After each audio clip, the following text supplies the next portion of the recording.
UFC fighter releases terrifying footage of drive-by shooting attempt on his life. UFC bantamweight Ramon Taveras has shared footage of the chilling moment he was targeted by a drive-by shooting.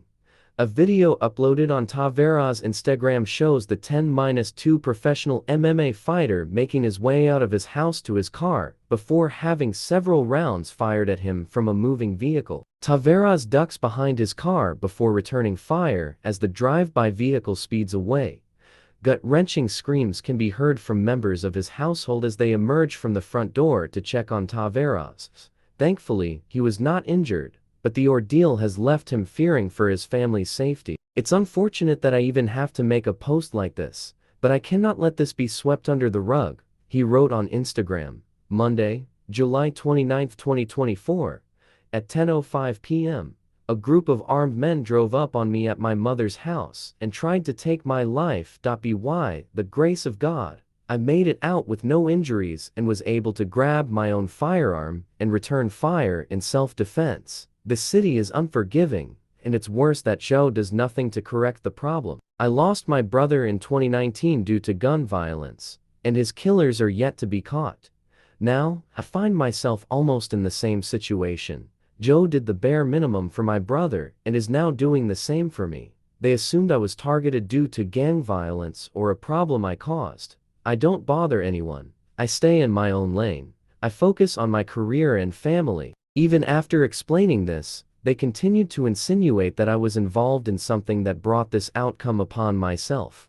Nobody is perfect, and everyone has a past. However, I have changed significantly from who I was 10 years ago. For such an incident to occur out of nowhere is alarming. It makes me view my life and family through an entirely different lens. This is a daily reality in my city. I am not the first, nor will I be the last. I am tired of remaining silent about my brother's case, and I refuse to let this incident slide either. Many other families in my city have endured similar situations, crying out for justice just as my family is. My family feels unsafe, and I fear for my children, who nearly lost their father, the person striving to change their lives. It is tragic that I have so much love for my city, yet I am compelled to leave. I will use this situation to speak out against the ineffectiveness of Joe and their disregard for the less fortunate parts of the city. They seem indifferent to whether lives are lost or at risk.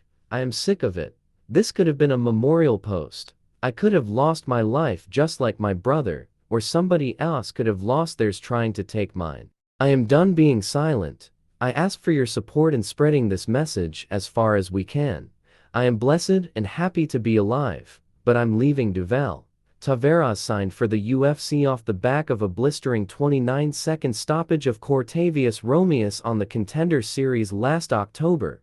He made his company debut in January, defeating Sergey Saidi via split decision at UFC 297. The 30-year-old prospect was supposed to return to action against Kowlan Lauren at UFC 300 for 2 weeks ago, but Taveras was forced out of the contest through injury. He is yet to be re-booked for a fight at the time of writing.